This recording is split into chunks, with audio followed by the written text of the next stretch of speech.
welcome back to Teaching with Tania. I am Tania, of course, and welcome to my channel. For those of you guys who do not know, I am my second year third grade teacher, which is the best grade out there, just in case you didn't know. But I have been teaching third grade for a year and a half now, and let's just say I've learned a couple things. So in this video, I'm talking about the things that I've learned in my first and second quarter. You guys, a little update on how my year is going. It has been rough, to be honest. I've been having to do a lot of extra things to get up and go to work every day, and remembering my why, and finding lessons and creating lessons that I enjoy, and having like heart-to-heart talks with my students, which I feel like, to be honest, that's when the real work comes in. Although we're just teachers, or we just signed up to teach, we are counselors, teachers, parents, whatever that student may need to help them learn in that moment in time. Unfortunately, or fortunately, that's just a job, and I feel like, that's just the way things are. But I don't like to say that, because I feel like things can be better. We can have better resources to help us do our jobs more effectively, things like that. The first thing that I've learned is that what worked my first year of teaching will not work my second year of teaching. I tried to basically do the same thing that I was doing last year because it worked. If it's not broken, why would I fix it, you know? So I was like, okay, great, I have my first year down packed, especially when other people will speak into your life and you're like, the first year is gonna be your hardest year. And then you have a first year breeze, and then you get to your second year, it's like, oh, you have to recalibrate yourself. I had to recalibrate my brain into just realize that these are a whole different set of students. Even though the expectations and standards and those things are the same, I still need to tailor my content, my teaching for these specific set of students, which was pretty hard for me. So now that I have learned them in the first half of the year, we have like a good 8 weeks before we start testing for our state testing stuff. A good 8 weeks that I have now that I know them to just like tailor everything that I do to them in their maturity level and their state of being. Next thing that I learned ties into that as well, which is it's okay to restart and refresh. Whether it's every week, every 2 weeks, whether it's their seating, whether it's the environment, or the way you're structuring the way you do things. At the end of the day, students thrive on routines and procedures, but if it's not working, then of course you need to fix it. So I have had to realize that even starting every day fresh, no matter what a student did to me, to their friends or whatever the day before, coming in with a blank mind and realizing that it's okay to forgive and forget, because at the end of the day, they're children trying to figure the world out for themselves. So it kind of goes along the line of not taking teaching personal, because even though you do teach for your heart, students are going to be students, kids are going to be kids, and they're not perfect, and we're not perfect teachers either. So forgive quickly, restart, refresh, and move right along, because life keeps going. So the third thing I've learned, which I have said before, is do not compare students, do not compare set of students, classmates, or this class isn't the same as this class, because at the end of the day, like, we all have different needs, different set of needs at different times. And I used to think my boys, like, they need a lot more redirection, as opposed to last year, the boy students in my class, they didn't need as redirection. They were, like, to be honest, leading the class. This year my girls were leading the class, and I could depend on them more to do more of that heavy lifting or be group leaders or whatever. So I was comparing my students to those students, and I'm like, that's not fair to the students that I have now. If I truly believe that God has called me to a time such as this with these particular set of students, they're doing wheelies down the main street with their motorcycles. Sorry, I got distracted. But I don't want to lose the joy that I have with these particular set of students because of me comparing to last year's set of students. So it also goes along with my second one, which is refresh, restart. It's a new set, it's a new day, it's a new slate to have a good time and to get to know these students and where they're at and to meet their needs as a teacher. So the next thing I learned is that parents are your best friends. You can have a love and hate relationship with parents, but most of the time they will be there to help their kid, especially if you're coming from a loving place. This is what your kid is good at, this is what they're not good at, this is how we can help, this is how we can improve your student's behavior, academics, reading level, whatever, what have you, right? reaching out to parents, sometimes they answer, sometimes they don't, but most of the time, if you're reaching out about their kid or letting them know something and coming as a team, I truly believe you all teammates. That's why I call you guys my teammates as well. And I actually changed my banner because I truly firmly believe that with education, quality education, teachers and parent involvement will create a successful student. It takes a lot of factors and everybody to be on the same page to get that student where they need to be. The parents, as best as you can, have a communication log with them.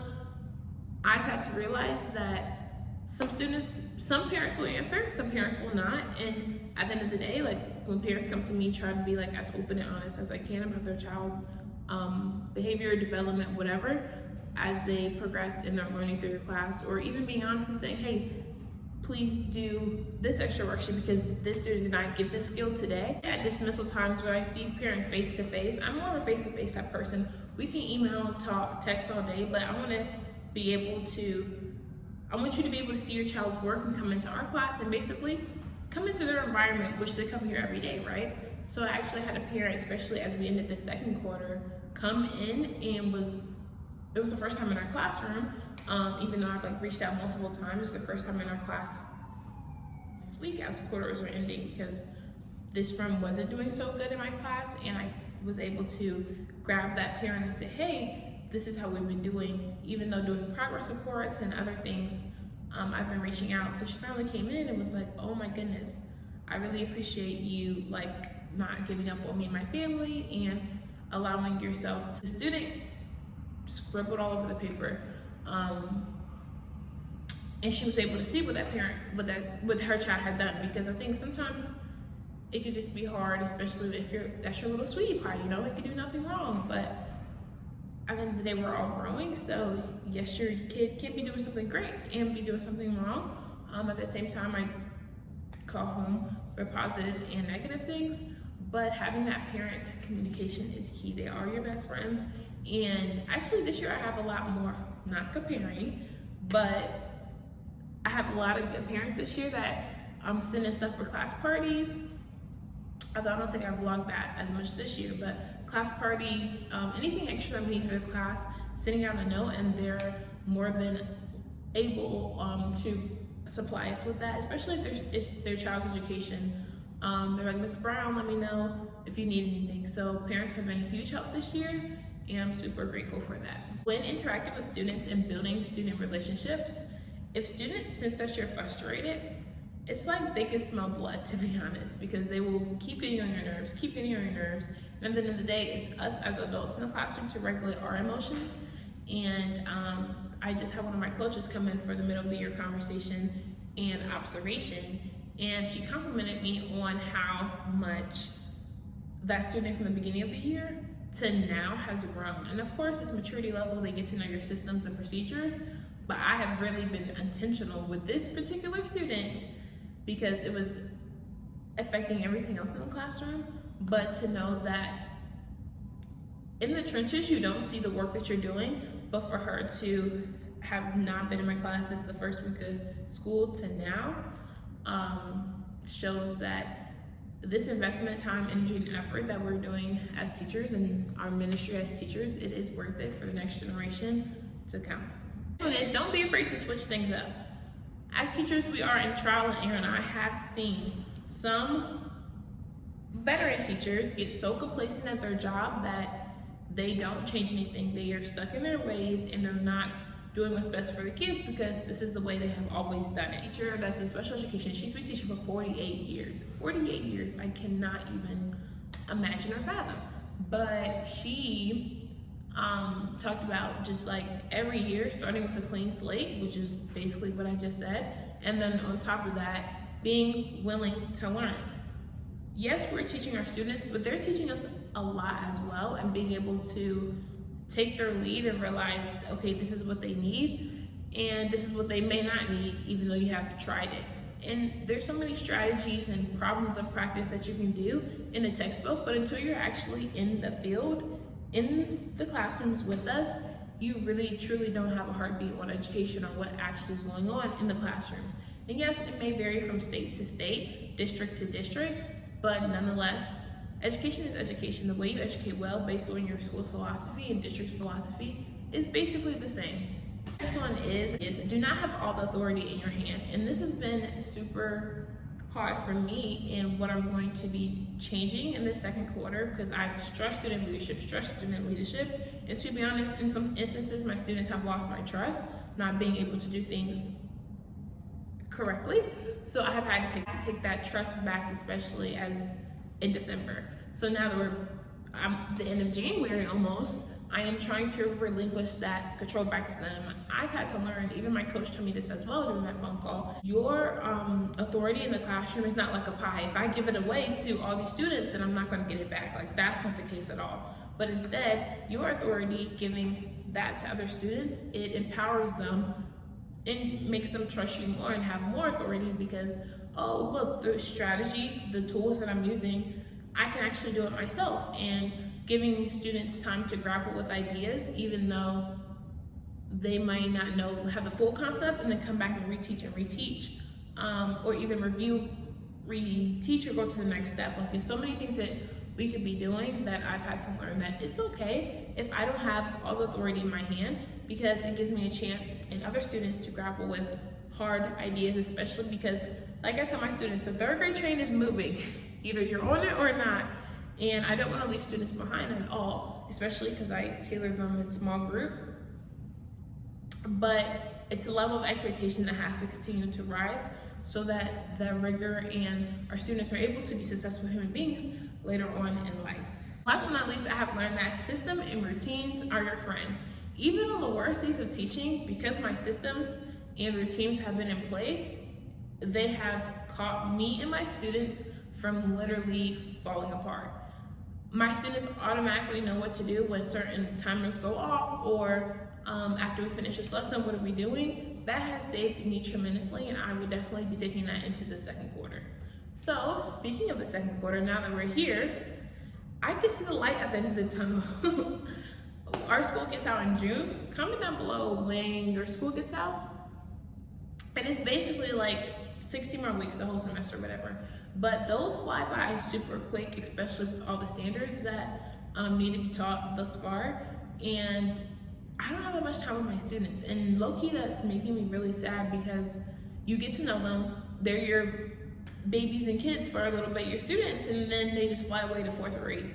Even seeing my fourth graders in the hallway that I taught last year makes me tear up, because they just sprout and grow. It's like, wow, I really taught you when you were a baby, fresh out of second grade coming in, and now you're in fourth grade doing your thing. I love seeing my students grow, and that's, to be honest, the purpose. Like, they're in our time for a little bit, and I think it's important to continuously remind ourselves that within this time frame, doing the best that we can with what we're given, because at some point they won't be in our classroom anymore. You just want to give them the tools to be successful.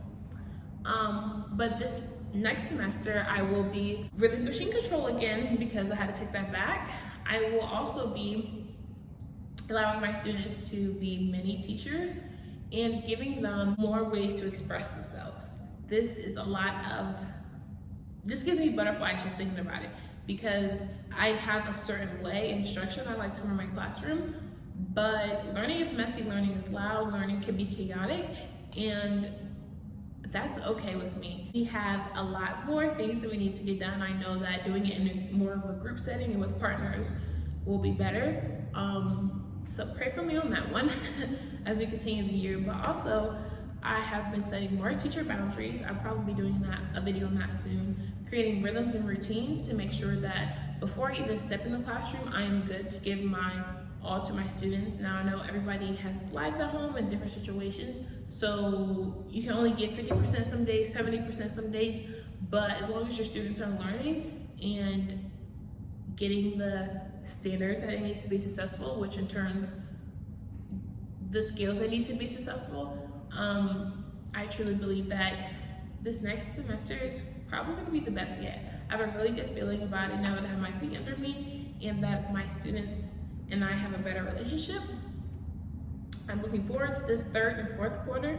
Comment down below some things that you will be changing in the third and fourth quarter in your classroom, because I would love to know that down below. Thank you guys so much for watching. I'll see you guys in my next video. Peace.